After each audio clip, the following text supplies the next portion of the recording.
Hello friends, तो हम लोग डबल ए नोट से हेड एंड नेक एनाटॉमी के एमसीक्यूज पढ़ रहे थे। 50 तक हमने पढ़ लिए थे, आज 51 से पढ़ेंगे।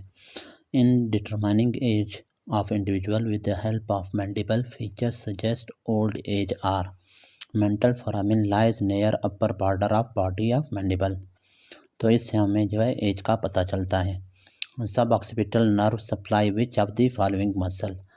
अब सब ऑक्सीपिटल मतलब वही है ऑक्सीपिट से रिलेटेड है, तो ये क्या है, किस मसल को, हेड के ऊपर जो मसल होंगे, एक रेक्टस कैपिटस पोस्टीरियर, उसको सप्लाई करेगा।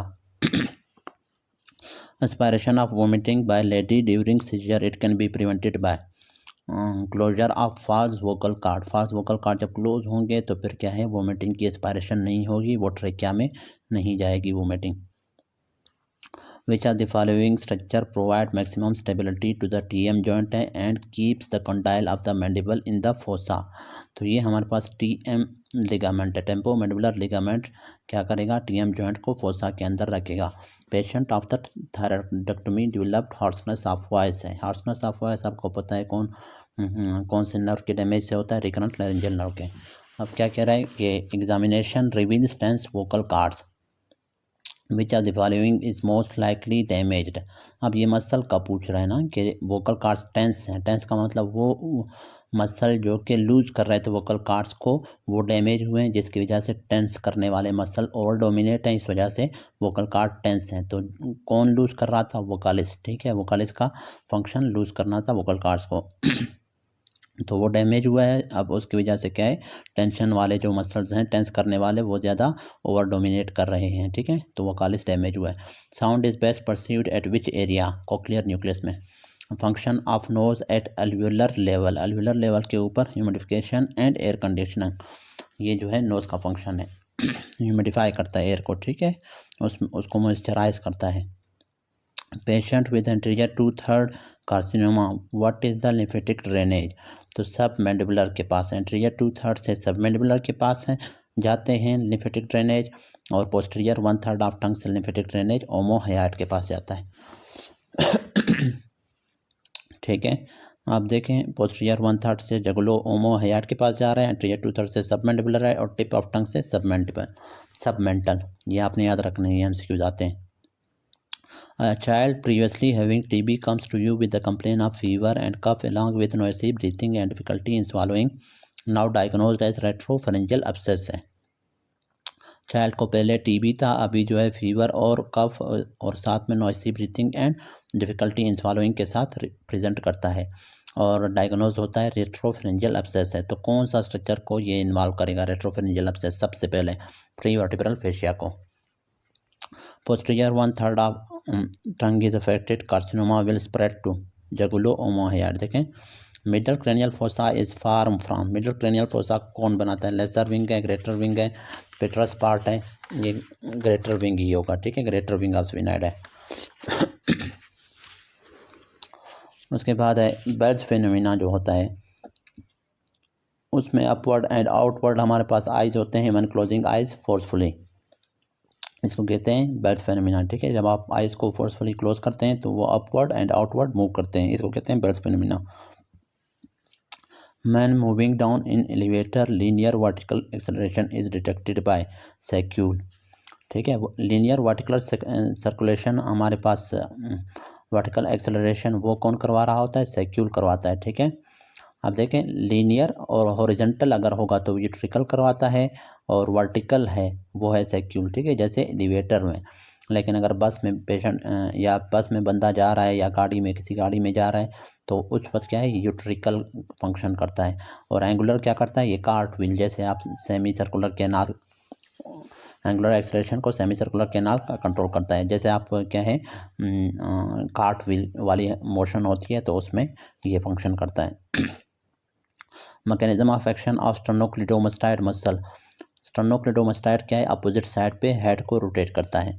The muscle which is use as a landmark of CVP for CVP, तो वो स्टर्नोक्लिडोमास्टाइड होता है। ठीक है, CVP के लिए, सेंट्रल वीनस प्रेशर या पल्स को मालूम करने के लिए। अगर ये ऑप्शन में नहीं होगा तो फिर आपने सेराटस एंटीरियर लगाना है। 30 year old female with fever, headache, ptosis and mydriasis. अब देखें फीवर भी है, हेडेक भी है, साथ में टोसिस एंड मिड्रियासिस भी है। टोसिस मतलब ड्रोपिंग ऑफ अपर आईलिड है, मिड्रियासिस प्यूपिल की प्यूपिलो डायलेशन हो गई है, and isochoric bilateral horizontal diplopia, और दोनों तरफ की हॉरिजॉन्टल डिप्लोपिया भी है। और तो ये हमारे पास क्या है, नर्व कौन सा इन्वॉल्व है, तो ये ऑक्लोमोटर नर्व है, क्योंकि ऑक्लोमोटर नर्व क्या है, उसमें पैरासिम्पैथेटिक फाइबर्स होते हैं, तो वो जब डैमेज होता है टोसिस होता है, और साथ में क्या है पैरासिम्पैथेटिक फाइबर्स जब डैमेज हो गए तो क्या है सिम्पैथेटिक फाइबर्स और डोमिनेट करेंगे, उसकी वजह से सिम्पैथेटिक फाइबर्स क्या कर रहे थे, प्यूपिल को डायलेट कर रहे थे, तो मिड्रियासिस हो जाएगी। और साथ में हॉरिजॉन्टल डिप्लोपिया ऑक्लोमोटर नर्व में आपको पता है होता है। Lateral rectus palsy nerve affected is, अब लेटरल रेक्टस को आपको पता है एब्ड्यूसेंट नर्व, ठीक है, sixth cranial nerve, superior oblique जो है वो फोर्थ क्रेनियल नर्व था, लेटरल रेक्टस को सिक्स्थ नर्व और अदर आई मसल्स को थर्ड नर्व सप्लाई कर रहा होता है। Diabetic lady having difficulty in going down stairs, ये फिर से वही हमारे पास सुपीरियर ओब्लिक या फोर्थ नर्व है ट्रॉक्लियर। अब डाउन स्टेयर्स जाने में उसको डिफ़िकल्टी हो रही है, ठीक है, और वो अपने हेड को, क्योंकि उसको डिप्लोपिया है ना, एक साइड का हमारे पास जो आई बाल है वो डिप्रेस नहीं होगा ना, एक साइड का डिप्रेस हो रहा है दूसरा नहीं हो रहा है, जिसकी वजह से उसको वर्टिकल डिप्लोपिया हो रहा है, तो उसकी वजह से वो क्या करेगा, टिल्ट करेगा हेड को, ठीक है, tilt to left while right eye deviated upwards and out, ठीक है। तो कौन सा मसल हमारे पास डैमेज है, superior oblique. Infection of pituitary gland will occur if which artery is involve है, इंटरनल कैरोटिड आर्टरी अगर इन्वॉल्व होगा तो, क्योंकि वो सप्लाई कर रहा था पिट्यूटरी ग्लैंड को, तो उसकी इन्फेक्शन होगी।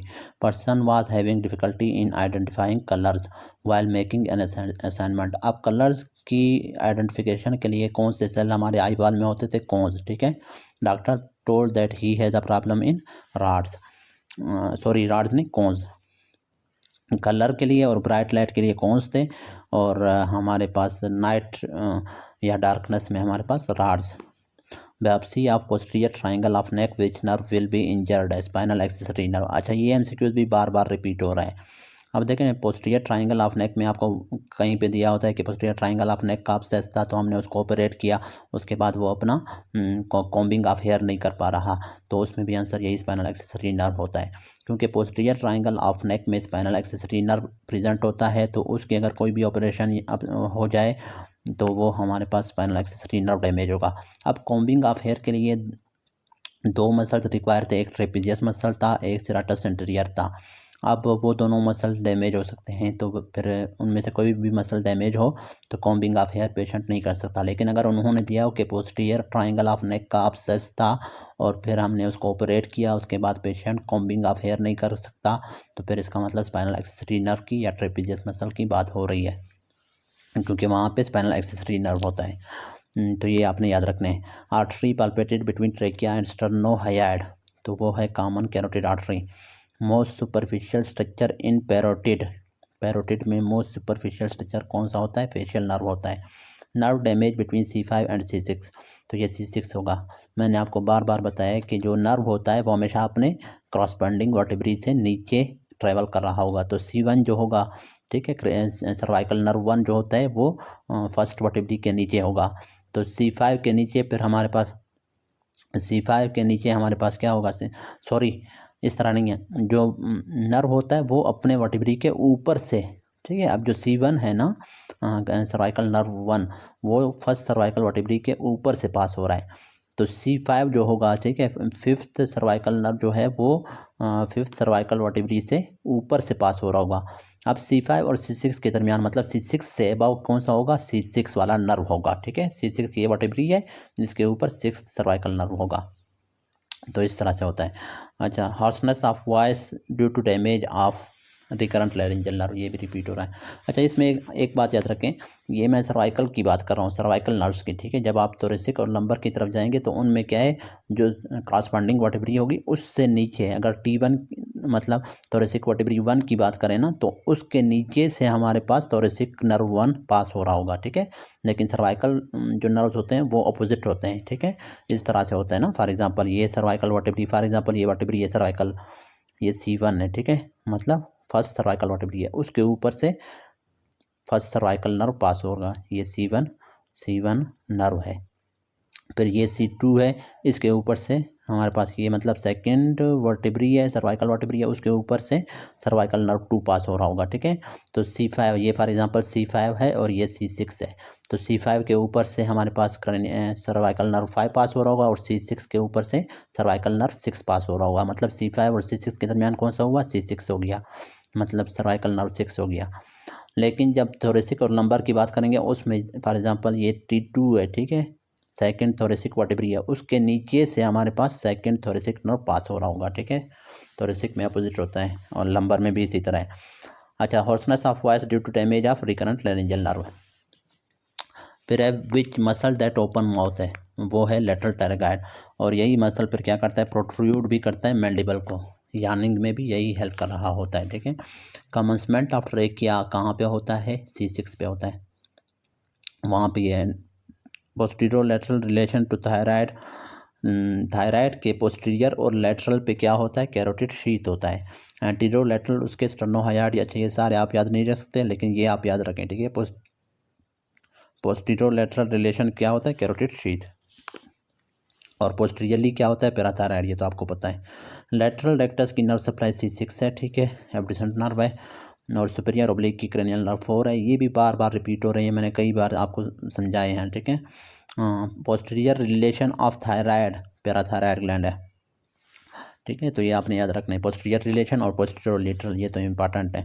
Ligament injured in hyper flexion of neck है, हाइपर फ्लेक्शन ऑफ नेक का जब आप करेंगे तो पोस्टीरियर साइड पे जो लिगामेंटम न्यूकी है वो हमारे पास डैमेज होगा, वो क्योंकि वो प्रिवेंट कर रहा होता है हाइपर फ्लेक्शन को, ठीक है। Ligament injured in hyper flexion of नेक में लिगामेंटम न्यूकी है, और ligament injured in hyper extension of नेक में, ठीक है, अगर हाइपर एक्सटेंड करेंगे तो उसमें जो एंटीरियर लिगामेंट है वो डैमेज होगा, लॉन्गिट्यूडिनल लिगामेंट। ये MCQ इस तरह से भी आ सकता है कि विच मसल या which ligament prevent hyperextension of neck है, तो वो भी एंटीरियर लॉन्गिट्यूडिनल है। Which ligament prevent hyperflexion of neck, तो वो भी लिगामेंटम न्यूकी है। अच्छा, मेंटल नर्व है वो एग्जिट्स करता है फ्रॉम मेंटल फोरामिन से, ठीक है, mental foramen. Except rods and cones है both supply blood supply of the retina, rods and cones के अलावा ब्लड सप्लाई ऑफ तमाम रेटिना की जो ब्लड सप्लाई है वो सेंट्रल रेटिनल आर्टरी है। रॉड और कोन्स और आउटर लेयर को कौन करता है, choroidal artery. Brachiocephalic vein is formed by junction of left subclavian and left internal jugular vein. अब देखिए ये आपको नाम से पता चल जाना चाहिए, ठीक है। ब्रेकियोसेफालिक, ब्रेकियो का मतलब होता है आर्म्स, तो कह रहा है कि आर्म्स और सेफालिक मीन्स हेड, तो आर्म्स के लिए जो वेन था वो क्या था, सबक्लेवियन था कि नहीं, और हेड या स्कल के लिए सेफालिक के लिए क्या था, इंटरनल जुगुलर वेन होता है कि नहीं, उसकी ब्लड सप्लाई को कैरी करता है, वीनस ब्लड सप्लाई को। तो ये दोनों जब मिल जाते हैं तो क्या है, ब्रेकियोसेफालिक वेन बनाते हैं। Which of the following muscle is supplied by ansa cervicalis है, ओमोहायड है। Regarding parotid gland which of the following is correct है, प्योर सीरस एसिनाई है, ठीक है, जो पैरोटिड ग्लैंड है उसमें प्योर सीरस एसिनाई है, ठीक है, मिक्स्ड ग्लैंड नहीं है पैरोटिड ग्लैंड, ठीक है। और जो मैंडिबुलर ग्लैंड है वो मिक्स्ड है, और सबलिंगुअल ग्लैंड क्या है, वो म्यूसिनस है, ये आपने याद रखना, ये स्ट्रोक है ना। Posterior cranial fossa relation, posterior cranial fossa के क्या होता है, basilar artery anterior to pons, वहाँ पर बेजलर आर्टरी पोन्स के एंटीरियर मूव कर रहा होता है। Which of the following nerve damaged bilaterally leads to death है, वेगस नर्व है, ठीक है, ये अगर बायलैटरली डैमेज होगा तो फिर क्या है, डेथ हो सकती है। एक तो रिस्पायरेशन अचानक से स्टॉप हो जाएगा, ठीक है, और वो होगा क्या नाम है, जो हार्ट रेट है वो बहुत ज़्यादा कार्डियक अरेस्ट में बंदा जा सकता है, ठीक है, फिब्रिलेशंस वगैरह में, तो ये डेथ काज करता है, क्योंकि ये रिस्पायरेटरी सेंटर को भी कंट्रोल कर रहा होता है, बहुत सारे फंक्शंस वेगस नर्व कंट्रोल कर रहा होता है। Vagus nerve cut and central part stimulated will lead to apnoea, ये देखें वेगस नर्व अगर कट हो जाए, अब वेगस नर्व क्या है, रिस्पायरेटरी सिस्टम को कंट्रोल कर रहा होता है, जब ये कट हो जाए और इसका सेंट्रल पार्ट को हम स्टिमुलेट कर दें, ठीक है, जो सेंट्रल पार्ट है मतलब ब्रेन में, तो फिर क्या होगा, एपनिया हो जाएगा, एपनिया मतलब रिस्पायरेशन स्टॉप हो जाएगी। Immediate relation of internal jugular when after it's exit from jugular foramen, अच्छा, इंटरनल जुगुलर वेन जब जुगुलर फोरामेन से एग्जिट करता है तो उसके इमीडिएट रिलेशन क्या होता है, इंटरनल कैरोटिड आर्टरी। ये MCQ भी बहुत इंपॉर्टेंट है, बार बार रिपीट हो रहा है। हाँ अच्छा, इसके अलावा internal jugular vein within jugular foramen अगर पूछें तो वो है रिलेशन क्या है, accessory nerve. Within jugular foramen accessory nerve है, out of jugular foramen internal carotid artery है। Hyperextension of neck will lead to lower motor neuron lesion of, अच्छा अभी कह रहे हैं हाइपर एक्सटेंशन ऑफ नेक अगर आपने कर दी वो लिगामेंट तो डैमेज हो जाएगा, ठीक है, कौन सा एंटीरियर लॉन्गिट्यूडिनल, और स्पाइनल कार्ड डैमेज होगा। स्पाइनल कार्ड कौन सा डैमेज होगा, क्या होगा, कौन से नर्व्स डैमेज होंगे, lower motor neuron lesion of upper limbs, ठीक है, अपर लिम की जो लोअर मोटर न्यूरॉन्स हैं वो डैमेज होंगे, तो अपर लिम की क्या हो जाएगी, paralysis. Melanoma invade orbital cavity through emissary veins, ठीक है। अच्छा, uveal malignant melanoma is most common primary intraocular tumor of adulthood and orbital extension probably occurs through imagery vein के through. Fracture of pterion, fracture of pterion which artery damage, कौन सा artery, middle meningeal artery है, ठीक है, क्योंकि उस area में middle meningeal artery पास हो रहा होता है। Pterion is related with meningeal artery and that's what will be damaged at this site of trauma. Nerve passing through foramen magnum spinal part of accessory nerve है, और इसके अलावा medulla oblongata और spinal cord pass हो रहा होता है। HSV herpes simplex virus most commonly affects which of the following nerve है, ट्राइजेमिनल नर्व को, ठीक है, ट्राइजेमिनल न्यूरल्जिया काज कर सकता है। Herpes simplex virus most commonly affect trigeminal nerve and leads to trigeminal neuralgia. इसके अलावा हर्पीस सिम्प्लेक्स वायरस का सोचा जाता है कि जो बेल्स पाल्सी है उसके साथ भी ये एसोसिएट करता है, मतलब फेशियल नर्व को भी डैमेज कर सकता है। A child cannot close his lips due to damage to orbicularis oris, अच्छा लिप्स को क्लोज नहीं कर पा रहा। अब लिप्स के अराउंड एक सर्कुलर जो मसल होता है उसको कहते हैं ऑर्बिकुलरिस। ऑर्बिकुलरिस का मतलब ही ये होता है, ऑर्बिकुलर मतलब क्या नाम है, सर्कुलर, और ऑरिस का मतलब ओरल से निकला है। हाँ, और अगर वो पूछे a child can not close his eyes, अगर आइज़ की बात आ जाए तो उसमें फिर ऑर्बिकुलरिस एक्यूलाई, आई के अराउंड भी इसी तरह सर्कुलर मसल होता है, और ऑक्यूलाई का मतलब आई है, ठीक है, तो अगर आई का पूछें तो ऑक्यूलाई वाला है, और अगर उसका पूछें लिप्स का तो ओरिस है। Slow growing tumour of parotid gland, तो वो है pleomorphic adenoma. Enlarge jugulodigastric lymph nodes हैं, ठीक है, रिलेटेड टू, अब जगलोडागेस्ट्रिक लिम्फ नोड्स इन सब से लिम्फेटिक्स को कैरी करता है, पेलाटाइन टॉन्सिल से, फेरेंजियल टॉन्सिल से, ट्यूबल टॉन्सिल से, तो ये हमारे पास तमाम से रिलेटेड है। In head trauma breathing pattern इस चैन स्ट्रोक्स ब्रीथिंग होता है हेड ट्रामा में, ठीक है, हेड ट्रामा में Cheyne Stokes breathing is commonly seen after stroke and head trauma, और Kussmaul breathing is seen in DKA में होता है और यूरीमिया में होता है। Which are the following is higher in tears as compare to plasma, amino acids होते हैं, ठीक है, टीयर्स में अमाइनो एसिड्स ज़्यादा as compare to plasma. Sodium equal होता है, और इसके अलावा पोटाशियम क्लोराइड और कैल्शियम ये भी ज़्यादा होते हैं टीयर्स में। अब देखें, tear compare to plasma has equal sodium है, और tear compare to plasma has low glucose, हाँ ग्लूकोज और यूरिया कम होता है टीयर में, सोडियम इक्वल होता है, और जो चीज़ें ज़्यादा होती हैं टीयर में वो है पोटाशियम क्लोराइड है, कैल्शियम में, एंड अमाइनो एसिड्स, ये आप याद रखेंगे, MCQs भी आता है। अब अक्सर hit on chin will lead to loss of sensation of lower teeth. अब चिन के ऊपर जब आप बक्सर हिट करेगा तो चिन के ऊपर वहाँ पर जो नर्व पास हो रहा होता है, कौन सा, इन्फीरियर अल्विलर नर्व, जो कि लोअर टीथ को सेंसेशन कैरी कर रहा होता है। अब जब वो डैमेज होगा, जब आप हिट करेंगे चिन पे तो वो नर्व डैमेज हो गया, तो इस वजह से सेंसेशन ऑफ लोअर टीथ वो लॉस हो जाएंगे। Most common tumour of salivary gland parotid gland है, ठीक है, और कौन सा हमारे पास होता है, ठीक है, most common salivary gland tumour is pleomorphic adenoma होता है, और ये पैरोटिड ग्लैंड की होती है। मोस्ट कॉमन मैलिग्नेंट ट्यूमर अगर हम बात करें सलाइवरी ग्लैंड की तो वो म्यूको एपिडर्माइड कार्सिनोमा है, दोनों याद रखें, ठीक है। मीडियल कैंथल लिगामेंट अटैचमेंट कहाँ पे अटैच होगा, lacrimal bone and frontal process of maxilla के साथ। Structure preventing damage from rotatory movement of head है, फॉक्स से डिप्राइव प्रिवेंट करता है, ठीक है, रोटेटरी मूवमेंट ऑफ हेड से प्रिवेंट करता है डैमेज को। अब 52-year-old man presented in OPD with unusual facial expression है, half side of the face was red है और एब्सेंस ऑफ सेटिंग है। What could be the possible cause for this condition, तो ये है सिंपैथेटिक चेन डैमेज हुआ है। Sympathetic chain जब डैमेज होता है तो क्या होता है, हार्नर सिंड्रोम, और हार्नर सिंड्रोम में क्या होता है, एब्सेंस ऑफ स्वेटिंग होती है, उसकी वजह से फिर वो साइड जिस साइड पे स्वेटिंग नहीं हो रही तो वहाँ पे फ्लशिंग हो जाएगी, ठीक है, वो एरिया रेड हो जाएगा, और साथ में टोसिस भी होगा उस साइड पे, टोसिस और मिड्रियासिस, मिड्रियासिस नहीं होगी, टोसिस और मियासिस होगी। अब ये देखें, this is case of Horner syndrome that present due to damage of cervical sympathetic chain है विद टोसिस है, एनहाइड्रोसिस है एंड कंस्ट्रक्टेड प्यूपिल, ठीक है, टोसिस है, एनहाइड्रोसिस है और कंस्ट्रक्टेड प्यूपल है। और एनहाइड्रोसिस मीन स्वेटिंग का लॉस हो गया। जब स्वेटिंग लॉस होगा तो फ्लशिंग भी होगी, ठीक है, क्योंकि आप हीट को जो है ये स्वेटिंग के थ्रू रिमूव होता है ना। आप स्वेटिंग अगर नहीं हो रही तो फिर क्या है, हीट पर्सपायरेशन के थ्रू, मतलब इवेपोरेशन के थ्रू, जिसमें क्या होगा, ब्लड वेजोडाइलेशन हो जाएगी। तो वेजोडाइलेशन जितनी ज़्यादा होती है तो फिर क्या है, वो कन्वेक्शन रेडिएशंस के थ्रू हमारे पास हीट लॉस होता है। फिर A female with sign and symptoms of hyperprolactinoma was diagnosed with pituitary adenoma. If this tumor grows anteriorly, it will compress optic nerve, ठीक है। और सुपीरियरली अगर जाएगा ऑप्टिक क्याज्मा को, ठीक है, लेटरली जाएगा कैवर्नस साइनस को, इन्फीरियरली जाएगा स्फिनाइड बोन और स्फिनाइड एयर साइनसिस को डैमेज करता है। ये एमसीक्यूज बार बार आते हैं, ये आपने याद रखने। Which of the following movements takes place at atlanto axial joint है, तो ये रोटेशन है। अब देखें, एक हमारे पास होता है रोटेशन, दैट इज़ नो।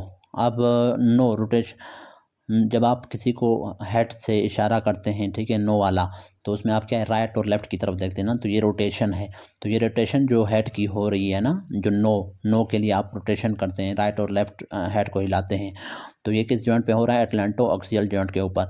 और जब आप यस कह रहे होते हैं तो आप हेड को नीचे की तरफ फ्लेक्स करते हैं ना, तो जैसे यस का इशारा होता है, तो उसमें वो कौन सा जॉइंट के ऊपर वो मूवमेंट हो रहा है, वो एटलेंटो ऑक्सीपिटल जॉइंट के ऊपर हो रहा होता है। ये आपने याद रखने आता है। ये भी facial spaces are filled with, अब फेस के अंदर जो स्पेसेस होते हैं ना, जो साइनसिस के अंदर, तो उनमें कनेक्टिव टिश्यू होता है, loose connective tissue. The spaces filled with loose irregular connective tissue may also be called, इनको क्लेफ्ट्स भी कह सकते हैं, that contains nerves and blood vessels. Most common location of carcinoma of tongue कौन सा है, लेटरल सरफेस ऑफ टंग के ऊपर। अब why presented in ER with history of blow to the orbit है। On examination, the duty doctor felt pulsation at the floor of orbital cavity. Which of the following could be possible cause of the pulsation है, वो इस वजह से cavernous sinus plus internal carotid artery की वजह से ये सेंसेशंस होती हैं, ठीक है। सब ड्यूरल haemorrhage is caused by rupture of which of the following है, तो ये सुपीरियर सेरिब्रल वेन, वो हमारे पास अगर रप्चर हो जाए तो सब ड्यूरल हेमोरेज हो सकता है। ब्रिजिंग वेन्स सबसे पहले वो अगर ऑप्शन में नहीं है तो आपने सुपीरियर सेरिब्रल वेन लिखना है, ठीक है। मिडिल मेनिंजियल आर्टरी किस में होता है, एपिड्यूरल या एक्स्ट्रा ड्यूरल हेमाटोमा में होता है। Muscles have different classifications according to their actions and features. They are divided in different groups and subgroups. According to one classification, which of following muscle is white muscle? इनमें से कह रहा है white muscle कौन सा है, तो वो गैस्ट्रेक्टोमियस, ठीक है, लेग का, लोअर लेग का। The tumour of pituitary gland spreads to which bony structure, sphenoid bone है, जाहिर है ना। The bone to which pituitary gland tumour spread is sphenoid है, वाइल पिट्यूटरी ट्यूमर कंप्रेस किसको करता है, ऑप्टिक नर्व को और ऑप्टिक क्याज्मा को, सबको कर सकता है। Bitemporal hemianopsia is due to damage to optic chiasma, वही है ना, ऑप्टिक क्याज्मा। अब उसमें क्या होता है, हेमिएनोपिया मतलब हाफ, ठीक है, हाफ फील्ड, आपको एक फील्ड दिखाई दे रहा होगा ना, हर आई के दो फील्ड है ना, नेजल फील्ड और टेम्पोरल फील्ड, तो उसमें हाफ। और बाय टेम्पोरल, बाय का मतलब दोनों और टेम्पोरल मतलब दोनों का जो टेम्पोरल फील्ड है, दोनों का जो लेटरल विजुअल फील्ड है वो लॉस हो जाएगा, दोनों आई बाल का ना, अगर ऑप्टिक क्याज्मा डैमेज होगा। क्यों, क्योंकि ऑप्टिक क्याज्मा में दोनों साइड के नेजल फाइबर्स आ रहे हैं और नेजल फाइबर्स हमेशा आई बाल के कौन से फील्ड को कंट्रोल कर रहा होता है, लेटरल या टेम्पोरल फील्ड को। लेजन ऑफ राइट, ये डिटेल से मैंने ये सारे समझाए थे आपको, अगर आपने नहीं देखे हैं तो वो लेक्चर देख लेना मेरा, जिसमें मैंने विजुअल फील्ड की और विजुअल इक्विटी वगैरह समझाया। Lesion to right optic radiation lateral to fibres in temporal lobe will lead to left superior quadrantanopia, ये सारे मैंने फुल डिटेल से समझाए। अब मैंने टेम्पोरल लोब अगर डैमेज होगा, उसके अंदर फाइबर्स अगर डैमेज होंगे, ऑप्टिक रेडिएशन के फाइबर्स पास हो रहे होते हैं ना, तो फिर क्या होता है, सुपीरियर क्वाड्रेंटिनोपिया होता है। और अगर पैराइटल लोब डैमेज होगा तो फिर इन्फीरियर क्वाड्रेंटिनोपिया होता है। और दूसरी बात ये भी याद रखें, अगर राइट साइड के टेम्पोरल लोब वाले फाइबर्स डैमेज हो रहे हैं तो लेफ्ट साइड पे होगा, ठीक है।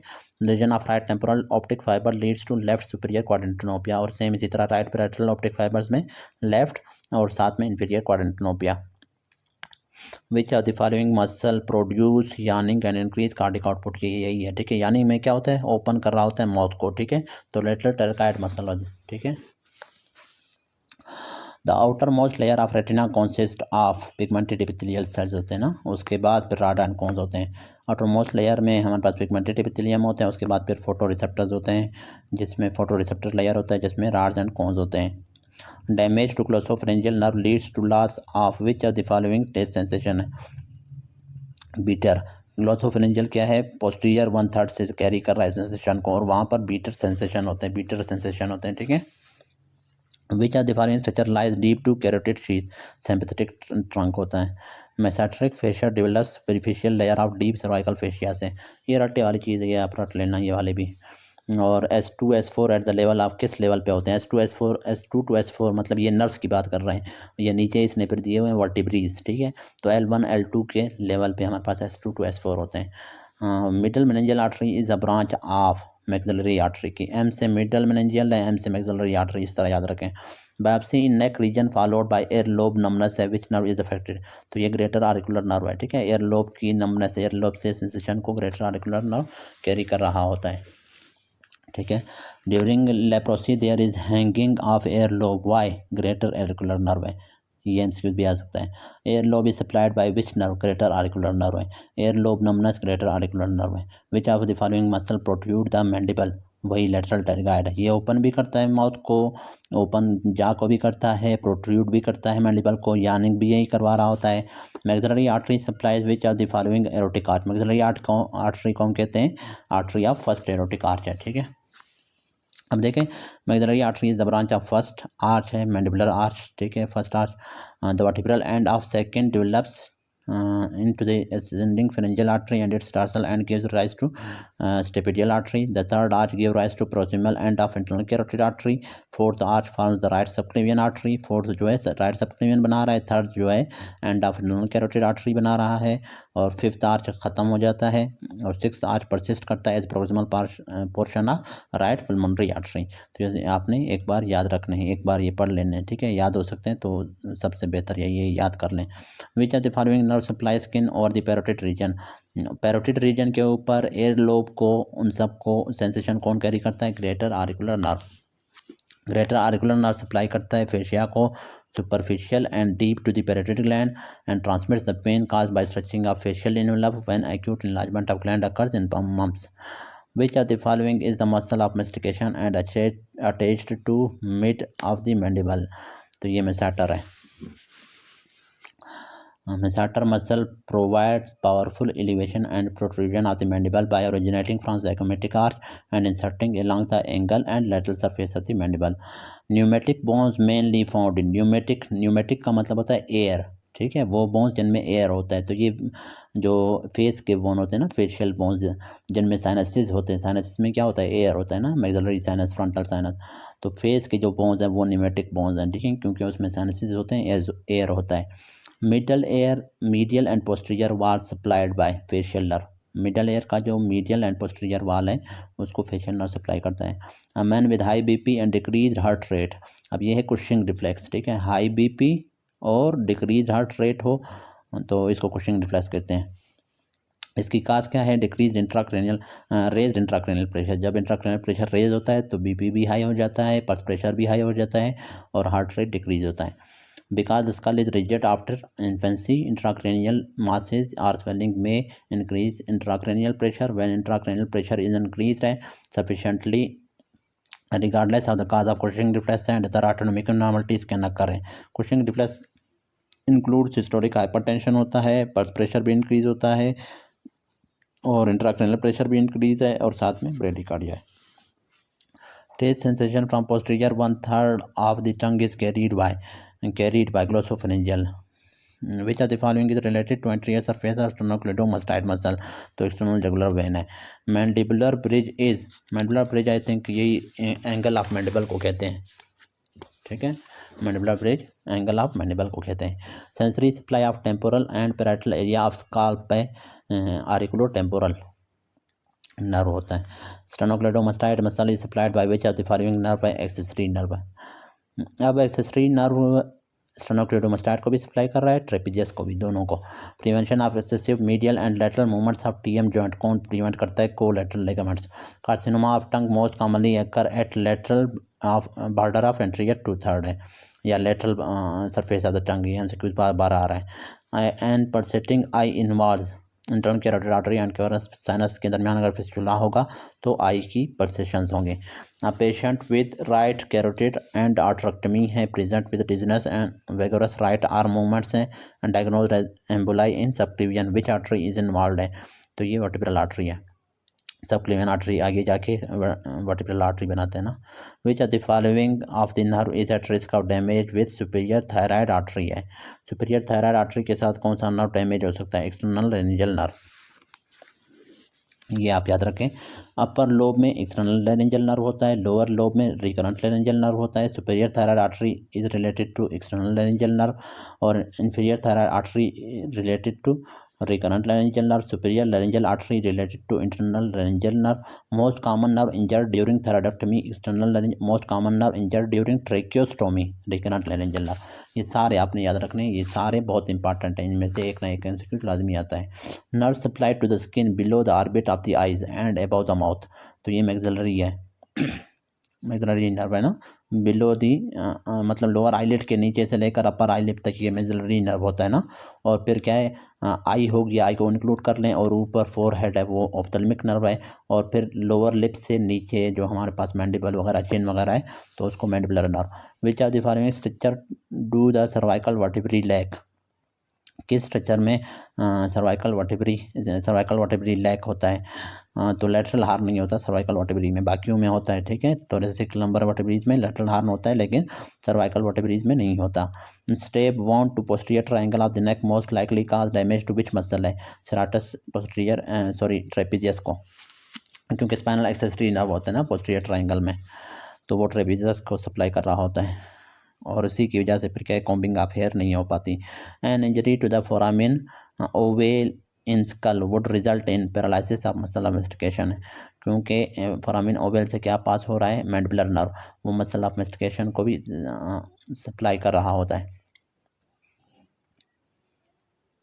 और लोअर फेस सेंसेशन को भी कैरी कर रहा होता है। Parasympathetic supply to the submandibular salivary gland is from superior salivatory nucleus है। Which structure is transmitted in foramen caecum में? इमेशरी वेन्स होते हैं। Damage occur to the foramen ovale and as a result the structure passing through it has suffered lesion to what will be the presentation of the patient है? Lower third of the face affect होगा, वहाँ से sensation carry नहीं होंगे। The salivary sensation from the parotid gland are controlled by which of the following nerve है? तो glossopharyngeal nerve. Salivary sensation parotid gland से कौन कैरी करता है? Glossopharyngeal nerve. तो आज के लिए इतना काफ़ी है। अगर आपको कुछ समझ नहीं आया तो आप कमेंट्स में पूछ सकते हैं, कल इंशाल्लाह फिर आगे पढ़ेंगे। Thank you.